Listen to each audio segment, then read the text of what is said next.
Hi, my name is Hunter Freeman, and I'm here with Chase Kasper from Clemson University Research Foundation, often referred to as CURF. Hi, Chase. I'm looking forward to hearing about CURF today and how CURF supports entrepreneurs. Hey, Hunter, good to see you. Thanks for having me today. And a special note, when we say entrepreneurs, we mean all types of business owners at all stages. And with that being said, Chase, can you tell me how CURF can help an entrepreneur start or grow their venture? Absolutely. So CURF is a 501c3 that it works very closely with Clemson University's research enterprise. And part of CURF's mission is to actually identify intellectual assets that are created out of its research enterprise and works with a wide variety of stakeholders to move those out for the public's benefit. From an entrepreneurial standpoint, what we can do is we can identify particular intellectual assets, whether it's patents, copyrights, or trademarks, and that are actually born out of the research enterprise. And we can help an entrepreneur sort of map out a competitive advantage for his or her product or service. Typically, these have a tendency to be technical in nature and not necessarily artistic works or things of that nature.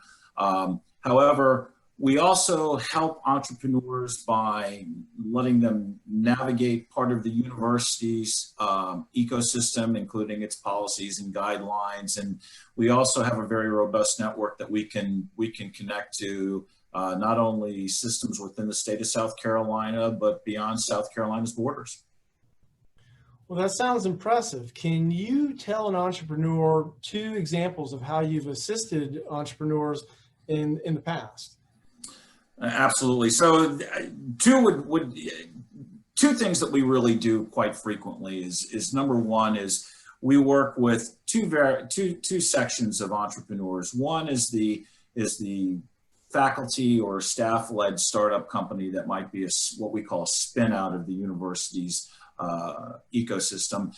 And then there's entrepreneurs who are external to the university that we also help in terms of helping them navigate the enterprise that exists within Clemson.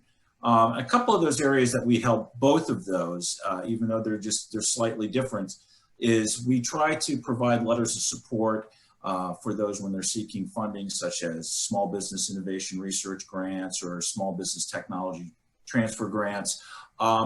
We also introduce newly minted entrepreneurs with mechanisms such as the business model canvas and or business plan, depending on how far along they are in the developmental pathway of their technology. For faculty-led startups, we talk about issues such as conflict of interest, and more often than not, we engage with third-party licensing of some of the patents and intellectual property that we have that has been created by some of our faculty. Which types of entrepreneurs is CURF best suited to help? And by that, I mean, are there any specific types of businesses or requirements, or is there any sort of geographic boundary in which the entrepreneur needs to be within? No, we really welcome a diversity of entrepreneurs, and of course those who've had experience with licensing IP that's more of a technical nature will probably be a bit more comfortable in our world or our processes. Locally, we obviously like to help entrepreneurs within South Carolina upstate or within the state of South Carolina, because we are a big part of the ecosystem within the state, but really our boundaries go beyond the state of South Carolina, and quite frankly, we work with companies both nationally as well as internationally. Very good. So in what situations would you refer an entrepreneur to someone else? For instance, when another organization might be more helpful to that entrepreneur? So that's a great question. And when it comes to technology development, there are a plethora of challenges and things that an entrepreneur may need to navigate. As a result of that, CURF has built a very robust network, both within the state as well as within the United States. But by way of example, for those of us familiar with the ecosystem here in South Carolina, we've partnered with Next or the South Carolina Research Authority, various economic development components within the state of South Carolina. We have a network of venture capitalists that we also partner with.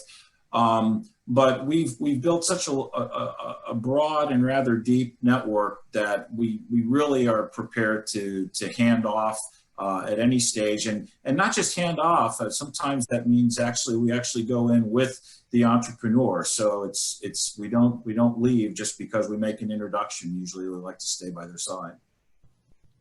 Very good. So what is the best way for an entrepreneur to contact you? So my information is up on the screen, and you can reach me either by email or by phone. Either way, I'll respond to you at my first opportunity, and look forward to having a conversation with any of the entrepreneurs that are out there. Well, Chase, thank you so much for your time today. You've been a wealth of information. Thank you, Hunter. Good to see you again.